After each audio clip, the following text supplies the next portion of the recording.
প্রিয় দর্শক, স্বাগত জানাচ্ছি আজকের আলোচনায়।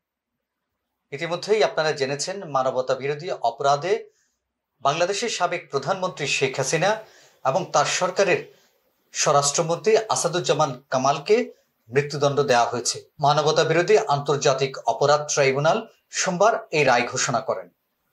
এই রায় ঘোষণার পরপরে বিশ্বের আন্তর্জাতিক বিভিন্ন মহল এবং প্রতিষ্ঠান তাদের প্রতিক্রিয়া ব্যক্ত করেছে। বাংলাদেশের সাবেক প্রধানমন্ত্রী শেখ হাসিনা এবং সাবেক স্বরাষ্ট্রমন্ত্রী আসাদুজ্জামান খান কামালের বিরুদ্ধে মানবতা বিরোধী অপরাধের মামলায় আন্তর্জাতিক অপরাধ ট্রাইব্যুনালে দেওয়া মৃত্যুদণ্ডাদেশকে ঘিরে আন্তর্জাতিক অঙ্গনে তীব্র প্রতিক্রিয়া দেখা দিয়েছে। মানবাধিকার সংস্থা amnesty international, human rights watch এবং জাতিসংঘ, এই তিনটি সংস্থা এই মামলার রায়কে ন্যায্য বিচার, মানবাধিকার সুরক্ষা এবং মৃত্যুদণ্ডের ব্যবহার নিয়ে গভীর উদ্বেগ প্রকাশ করেছে। অ্যামনেস্টি ইন্টারন্যাশনাল তাৎক্ষণিক এক প্রতিক্রিয়ায় বলছে, 2024 সালে ছাত্র নেতৃত্বাধীন বিক্ষোভের সময় মানবাধিকার লঙ্ঘনের ঘটনায় অবশ্যই জবাবদিহি জরুরি, কিন্তু শেখ হাসিনা কামালের বিরুদ্ধে পরিচালিত এই বিচার ন্যায় বিচারের মানদণ্ড পূরণ করেনি। ট্রাইব্যুনালের নিরপেক্ষতার অভাব ছিল, অনুপস্থিতি বিচার পরিচালনা, সাক্ষীদের জেরা করার পূর্ণ সুযোগ না থাকা, মৃত্যুদণ্ডকে নিষ্ঠুর ও অমানবিক শাস্তি হিসেবে আখ্যা দিয়েছে অ্যামনেস্টি ইন্টারন্যাশনাল।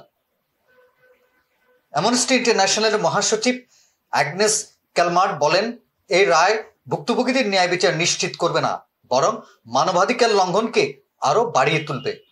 রায়ে প্রতিক্রিয়া জানিয়েছে হিউম্যান রাইটস ওয়াচ।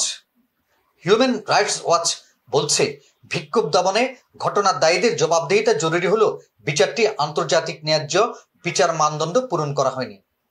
আসামিদের নিজের পছন্দের আইনজীবী নিয়োগ করতে না দেয়া, আত্মপক্ষ সমর্থনের পর্যাপ্ত সুযোগ না থাকা, অনুপস্থিতির বিচার, মৃত্যুদণ্ড ব্যবহারের তীব্র আপত্তি জানানো হয়।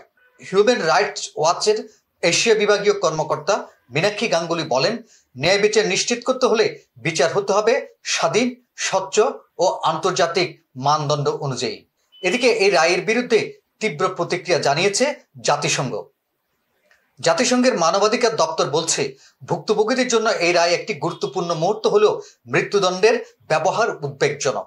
জাতিসংঘ সব পরিস্থিতিতে মৃত্যুদণ্ডের বিরোধিতা করে আসছে। অনুপস্থিতির বিচার হওয়ার ন্যায্য বিচারের মানদণ্ড আরও কঠোরভাবে প্রযোজ্য হওয়া প্রয়োজন। আন্তর্জাতিক মানদণ্ড পূরণের উপরও জোর দেয় এই সংস্থাটি। জাতিসংঘের মুখপাত্র রাভিনা সামদাসানি বলেন, জবাবদিহিমূলক যে কোনো প্রক্রিয়ায় আন্তর্জাতিক মানদণ্ড মেনে চলা অত্যন্ত জরুরি। তিনি সংক্ষিপ্ত একটি বিবৃতিও প্রকাশ করেছেন। The handing down of verdicts today by the International Crimes Tribunal against Bangladesh Prime Minister Sheikh Hasina and the former Home Minister on charges of crimes against humanity is an important moment for the victims of grave human rights violations committed during the suppression of protests last year. While we were not privy to the conduct of this trial, we have consistently advocated for all accountability proceedings, especially on charges of international crimes, to unquestionably meet international standards of due process and fair trial. We also regret the imposition of the death penalty, which we oppose in all circumstances. The High Commissioner hopes Bangladesh will move forward with the comprehensive process of truth-telling, reparation and justice as the pathway to national reconciliation and healing. এদিকে ভারতে থাকা সাবেক প্রধানমন্ত্রী শেখ হাসিনা এবং তার স্বরাষ্ট্রমন্ত্রী আসাদুজ্জামান কামালকে বাংলাদেশে প্রত্যার্পণের জন্য এর মধ্যেই পররাষ্ট্র মন্ত্রণালয় থেকে ভারতের কাছে চিঠি দেওয়া হয়েছে। রায় ঘোষণার পর বাংলাদেশ সরকার ভারতকে হাসিনা এবং কামালকে প্রত্যার্পণের আহ্বান জানিয়েছে।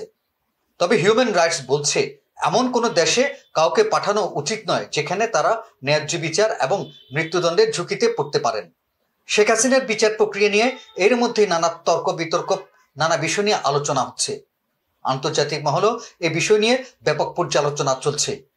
বিশ্বের বিভিন্ন গণমাধ্যম এর মধ্যে বিচার বিষয়টি ফলাওভাবে প্রকাশ করেছে। এখন দেখার বিষয়, এই প্রক্রিয়ায় কিভাবে সরকার শেখ হাসিনাকে বাংলাদেশে ফিরে আনেন এবং তার রায় কার্যকর করেন। আজ এ পর্যন্ত, আগামীতে কথা হবে অন্য কোনো বিষয় নিয়ে। সে পর্যন্ত ভালো থাকুন, সুস্থ থাকুন।